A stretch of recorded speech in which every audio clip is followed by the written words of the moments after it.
I had a call earlier this week with a HRT clinic who's looking to scale their business with paid advertising. Now, this HRT clinic has already grown organically and through affiliates to over multiple millions a year. And it's a telemedicine company, so that I think they have one physical location, but a lot of it is driven through online sales, driven through labs, and then you go and get on a hormone replacement protocol. So when they came to me, they didn't really have a great understanding of paid ads and how to actually go about doing it. They knew of a brand I work with that actively manages almost $100,000 of ad spend on a monthly basis. So they knew I would have some foundational knowledge. And of course, we work with all health and fitness brands. So an HRT clinic is definitely someone we could potentially help. So after that initial discussion earlier this week, it just got my gears turning, and I want to create this training on exactly what I would do to add $1 million to an HRT clinic. In this video, I'm going to walk through the exact steps that I would take, understanding how exactly we would get leads, how to push them through a funnel, and how to make sure that our entire funnel and our marketing is profitable. Step one is I would invest in a channel that I own and can control the data. So as business owners, we have so many options when it comes to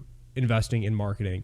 Everything from PR to influencers to news, radio. Like, there's so many random mediums of marketing. The reason why I like meta ads, paid advertising, digital marketing is that we can actually control and see where our dollars are going. And this client in specific was considering different options. I think they were looking at like PR, they're looking at like radio ads as well. And I am such a strong proponent. I'm not trying to be a salesperson for Zuck, but I'm such a strong proponent of meta ads because you can really zero in and actually reach your target demo. You can also invest cash and see that cash return within your ad account if you're tracking everything properly. And it's way more scalable than different placements on a billboard or, on a radio, right? You can literally jump into the ad account. And if you want to scale up impressions, scale up the eyes that see your business and potentially convert, you simply scale up the budget of that ad. Now, always, even if a company comes to me and is asking to invest into multiple channels, I always say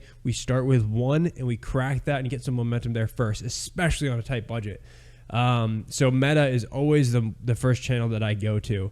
And then I might think at Google, and then I might think about TikTok. I might think about other areas of digital marketing. But if you invest into one, you'll understand as I go through this training that if you invest into one, you can learn, you can iterate, and you can optimize it. You can scale it up versus if you spread yourself too thin, you're just going to kind of stay stuck in the mud by not investing in one channel and really cracking that. You're just going to have a bunch of basically subpar channels that you're investing into. Now, the two metrics that I always talk about when marketing is CAC and LTV, okay? CAC and LTV are the two metrics that really enable us to scale up marketing. Now, CAC is customer acquisition cost, okay? Lifetime value, LTV, lifetime value. Okay, so for customer acquisition costs, that's generally when we're talking about how much it costs to acquire a customer. Now, for this client in specific, it would literally be like $0 or arguably the affiliate commissions that they're paying out because that's the only way that they're getting customers. So I always ask a client, what is your customer acquisition cost? If they haven't invested into paid ads or anything really paid, then generally it's closer to zero. So when we're talking about paid ads, we're going to start to have a cost. And oftentimes someone that isn't experienced running ads, they don't really account that into their margin. But once you start running marketing and paid ads and digital marketing, you have to start accounting for that advertising cost that's going to eat into your margin, obviously. So that's where lifetime value comes in, right? So we have a customer acquisition cost and lifetime value. Now, it all varies industry to industry. But when I'm looking at the lifetime value for HRT clinic, the nature of the business is that if you get someone in the door, they're probably going to be spending a lot with you. The price point that, to my understanding, is about $100 to $150 a month.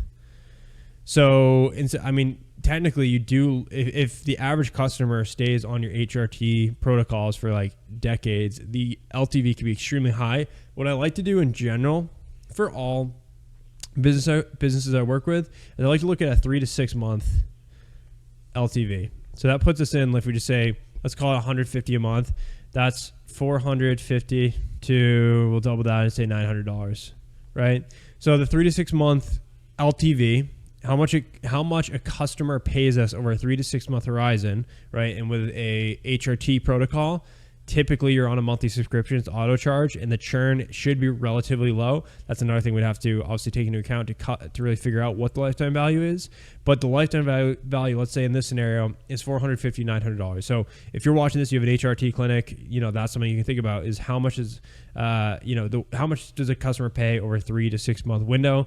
That's nice. Now, I could look at a year. I could look at a 10-year, 5-year, 3-year. Like I could look at the true lifetime value of a customer over like 5 years. But the reason I don't is that, of course, we need to acquire them in a way that you don't spend all your cash to acquire customers. So if a customer if they truly were worth $20,000 to you, like over the lifetime. So if a customer was truly worth $20,000 to you over the lifetime, for whatever reason, like we're looking at like 20 years of service or 10 to 20 years, you can't afford to acquire them for $10,000 this month because it's going to take you literally a decade to make that cash back. So that just comes with cash flow, right? That's why I look at a 3 to 6 month window, because technically you're breaking even, somewhere in this 3 to 6 months, depending on how low your customer acquisition cost is, which we'll talk about here in a second, right? So that's what I'm looking at is I have to understand what's your lifetime value, 3 to 6 month lifetime value, and then that will help me understand what's our target CAC. Now, I am not 100% sure what the profit margins are for the TRT offer, but I'm just gonna, for the sake of this video, I'm just gonna call it 50%. It could be higher, it could be lower. That's something I'll have to figure out. For sake of this video, let's say the lifetime value that I'm shooting for is $500, okay? And then the profit margins, it's, times 0.5, okay? And that means I have about $250 of gross profit here. So I have about like $250 of profit, right? So if a customer comes in, they work with me for 3 to 6 months, they're worth $500 to me for an HRT clinic, your profit margin is 50%. Okay, that's $250 of profit, right?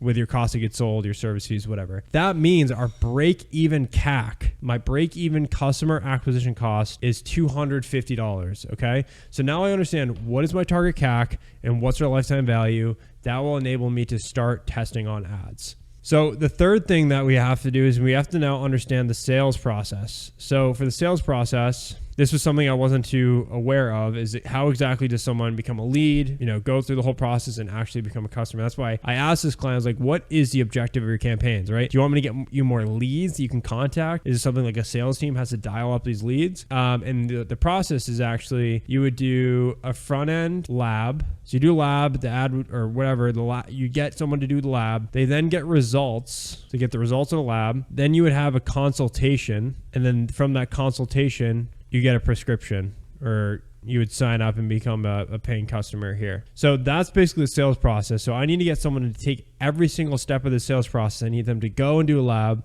I need them to go and get the results. I need them to show up to a consultation, talk to that individual, and then get a prescription and actually become a paying customer. Now, any marketing, the more steps in a sales process, the more friction. And our job with marketing is to not only get people in the door to get this lab, but to also nurture them throughout the process. So if they do the lab, they need to start getting education onto why they need to obviously show up to that consultation, and then the benefits if they are prescribed something and if they should sign up for it, of taking like a testosterone or some hormone replacement therapy. This is interesting because there's a lot of friction naturally in the funnel. So now that I understand the sales process, I understand, okay, I need to get someone to ideally probably go show up to the lab. Like that's really step one, is to get a lab test.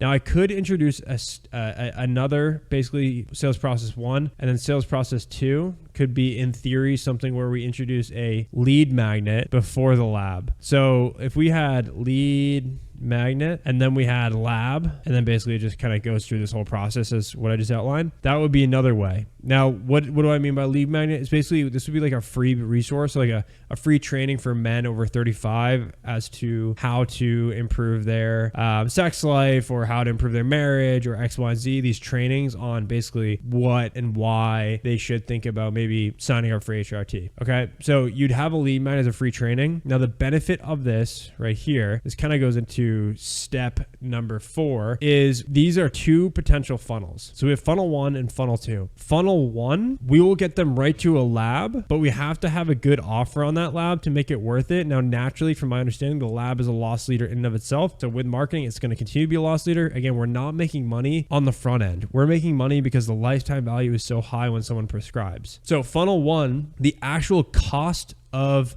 the action. So we call that CPA. So CPA is cost per acquisition or cost per action. So the desired action for funnel number 1 is to go sign up for lab. The desired action for funnel number 2 is to sign up for lead magnet, which oftentimes, let's just bring it over here. The lead magnet is full name, phone number, and email. Now, if we ask someone to buy a lab and show up to that lab, or if we ask someone to enter their full name, phone number, and email for a free resource, what's going to happen? Well, in funnel 1 with the lab, our CPA is going to be high. I'll just say it's $3 signs to represent that it's going to be pretty expensive here. So our CPA in funnel 1 is going to be pretty high. Our CPA in funnel 2, because it's a free resource, it will be pretty cheap, right? So it'll be really cheap. Now, the thing about funnel 2 is that we introduce another step. So from funnel 2, we're basically trying to get the biggest amount of funnel, right? So if we think of marketing as a funnel, marketing 101 here, if we think of it as a funnel, the lead magnet is up at the top. That's the lead magnet. That can get tons and tons of people right out of the gate. It's very broad. It's free. It just opens it up and keeps it wide so we get a ton of people through. But they still need to take the next step, which is the lab. So if you did option 2 with that funnel, you would have to monitor how many leads you're getting and what's the conversion rate from then there to the lab, right? Because if it's cheaper than going straight to the lab and advertising the lab as the offer, then it might be worth it. But the thing here is that you would have to spend a lot to test this lead magnet out. And then you have to do another step, and you need mid-funnel nurturing sequences, which is like really step number 2 in this whole thing, which is like emails and doctors and content to basically make them feel comfortable to go do that lab. So really for this specific client, I would start out with just straight to lab. So I'm going to start out with option 1. And the reason for that is because I just want to first test and just see if we can get people to buy a lab at an affordable cost. Okay. That is option number 1. You could do option 2, like I just said, but again, that's testing. We have to spend more money to test, and it might not be the best option depending on your budget and what you're trying to do. Okay. Step number 5 is positioning the offer for your target demo. So when we talk about advertising, we need to speak to someone very specific. When I talked to this potential client, they said they have a good base of women. They also have men. And I was just recommending for cold traffic, like let's go after who's like already searching for this, who's already, they're aware that they have a problem. And they're also solution aware, right? So they know that there's clinics and HRT and things out there to solve these problems. So in my very basic research, I know, obviously, men over the age of 35 to maybe like 55, they're obviously struggling with lower testosterone and they might be inclined to go sign up for HRT. So my recommendation for them is to focus on men between the ages of 35 and 55. And maybe the man from 35 to 50 to 45, right, is like the dad. He has different issues and problems. And you can speak to him differently than maybe a dad that's 45 to 55 who's kind of entering that middle age era, and you can kind of speak to him a little bit differently, right? So like this guy might be like being able to play with your kids and have high energy. Well, this guy might be, more higher energy, focus on marriage and your wife and everything. So there's just 2 different demographics that we can do. Let's just say for the purpose of this video, we're targeting men 35 to 45, right? So we get super clear. So in marketing, what we want to do is get as specific as when we're writing ads. If you want to say, hey, attention, men between, literally just say this, right? Because the messaging is so powerful in your ads, 35 to 45. So you might just literally go and just say that, like literally call them out and then say, are you struggling, right? Emphasize what are those pain points, right? Are you struggling with... right? And then you say like maybe 3 very common side effects of low testosterone or something that your service can provide. So like low libido, low energy, and then like feel, you don't feel like your younger self or something like that. So you'd say call out the target audience. Are you X, Y, and Z? Are you struggling with these 3 things? Well, we are offering, or just simply get, right? And then the offer. What is that offer? 50% off a lab test. Test your testosterone today. Test your X, Y, and Z today. Normally $200, but today it's $150. Get a free test and a free consultation with a licensed doctor, therapist, practitioner to go over your results, right? So we need a value stack and offer that's so irresistible to this target demo. They're like, yeah, I need to get my testosterone tested.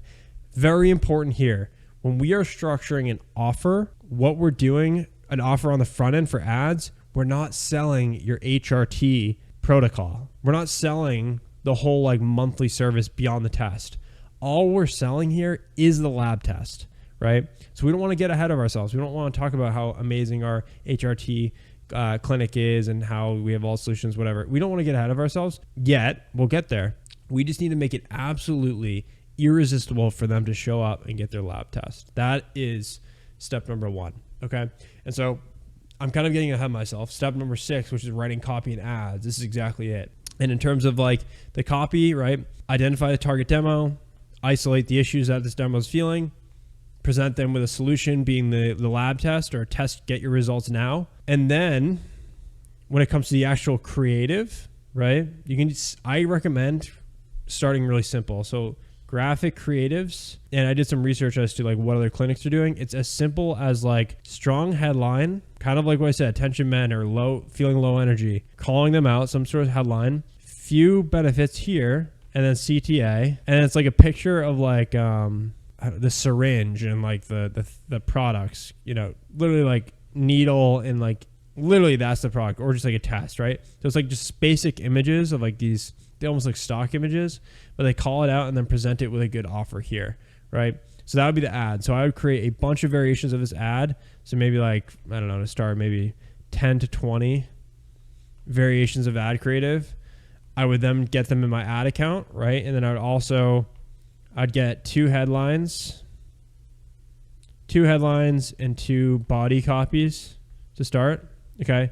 So I'd have, basically I do like a 3-2-2. So 3 ad variations, 3 ad creatives, 2 head. So that's getting into the media buying whole portion, which is actually setting up the ads and running them. Now, when we launch ads, we need to take about 4 to 6 weeks to actually see this test prove positive or see our numbers, right?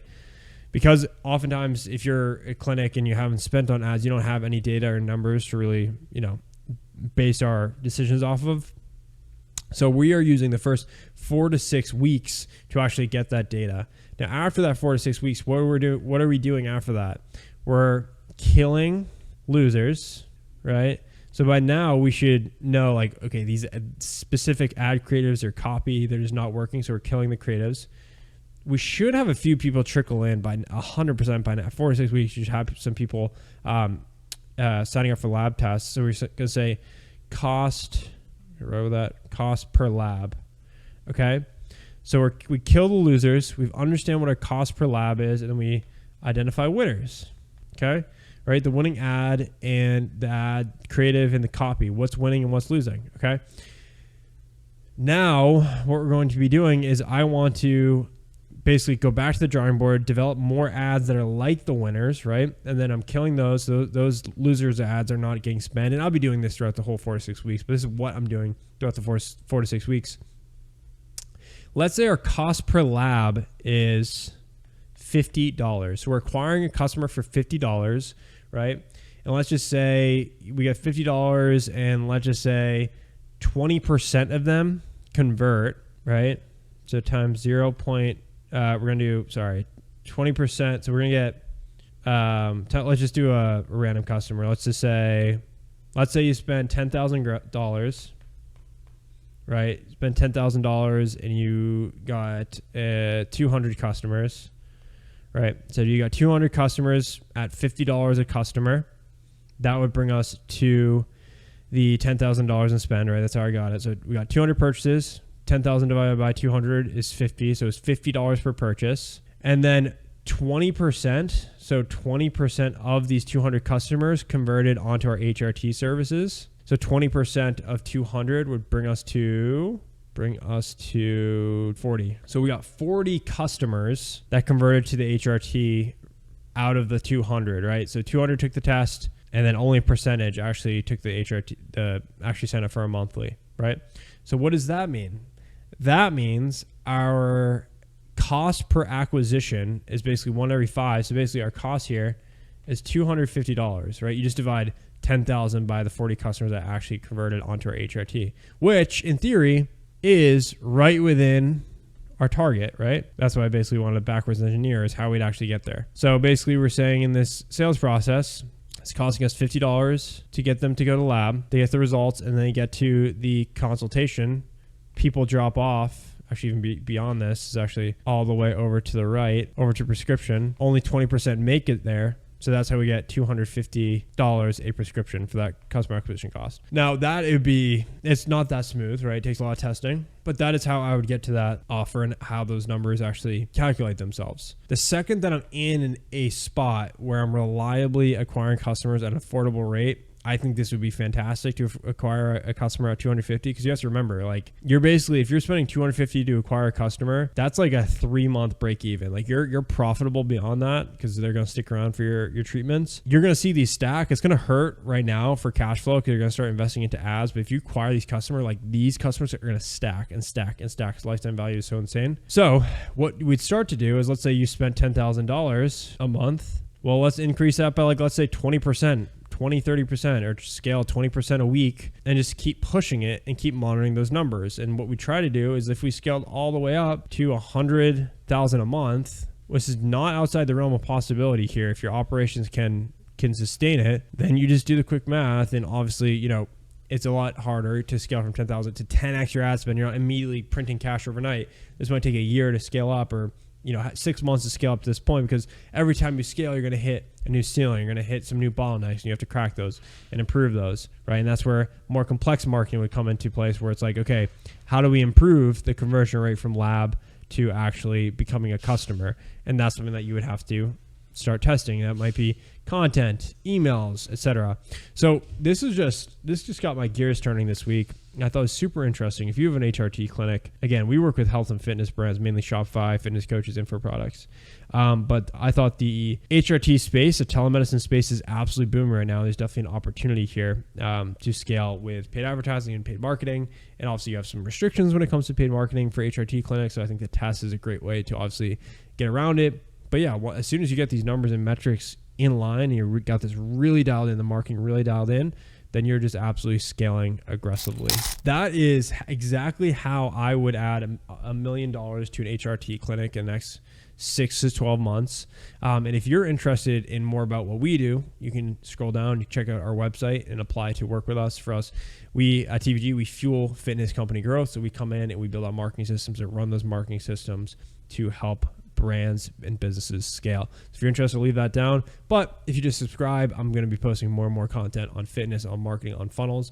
And I hope to see you in the next video. So have a fantastic rest of your day, and I'll chat with you soon. Take care.